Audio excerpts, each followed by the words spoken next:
Assalamualaikum warahmatullahi wabarakatuh. Sebelumnya perkenalkan, nama saya Imelda Tania dari kelas manajemen 21 gabungan dengan NPM 214111144. Di sini saya akan menjelaskan tentang materi analisis SWOT dan analisis value chain atau rantai nilai.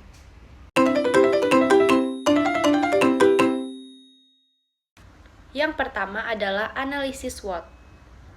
Analisis SWOT adalah teknik yang digunakan untuk mengidentifikasi kekuatan, kelemahan, peluang, dan ancaman untuk mengembangkan rencana strategi bisnis.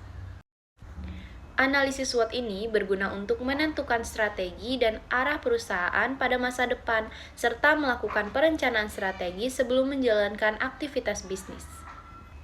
Kata SWOT dalam analisis SWOT merupakan gabungan dari 4 kata, yaitu S yang berasal dari kata strength atau berarti kekuatan. Yang kedua, W yaitu weakness yang berarti kelemahan. Yang ketiga adalah opportunities yaitu adalah peluang. Dan kata yang terakhir adalah threats yang berarti ancaman.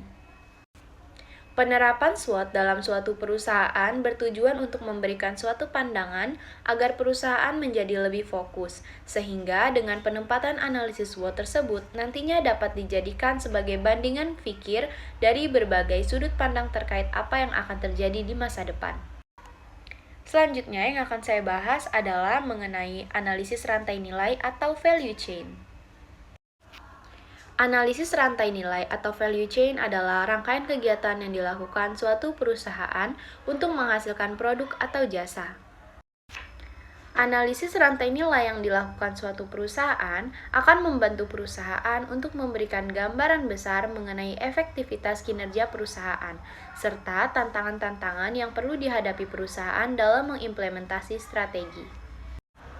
Analisis rantai nilai atau value chain juga memiliki 3 tahapan. Yang pertama, mengidentifikasi aktivitas value chain. Yang kedua, mengidentifikasi cost driver pada setiap aktivitas nilai dan mengembangkan keunggulan kompetitif dengan mengurangi biaya atau menambah nilai.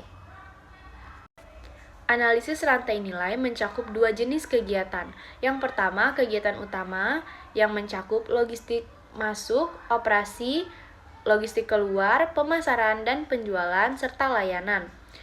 Untuk yang kedua adalah kegiatan pendukung yang mencakup infrastruktur perusahaan, manajemen sumber daya manusia, teknologi, dan pengadaan. Manfaat analisis rantai nilai yang pertama adalah keunggulan dalam efisiensi. Dapat membuat bisnis lebih efisien dengan menunjukkan di mana bisnis dapat menghemat uang. Yang kedua adalah bantuan perencanaan strategis. Membantu perusahaan merencanakan masa depan karena menunjukkan area mana yang memberikan nilai paling besar dalam perusahaan. Yang ketiga, menciptakan atau meningkatkan keunggulan kompetitif. Karena menunjukkan perbandingan di area tertentu yang menunjukkan perbedaan kinerja antara bisnis dan pesaingnya. Dan manfaat yang terakhir adalah mengartikulasikan nilai spesifik yang diciptakan perusahaan. Analisis ini dapat menunjukkan di mana perusahaan menciptakan nilai dan di mana kehilangan uang sehingga pengambil keputusan dapat mengukur bagian paling berharga dari prosesnya. Sekian penyampaian materi tentang analisis SWOT dan analisis value chain yang dapat saya sampaikan.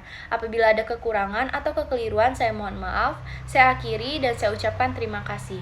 Wassalamualaikum warahmatullahi wabarakatuh.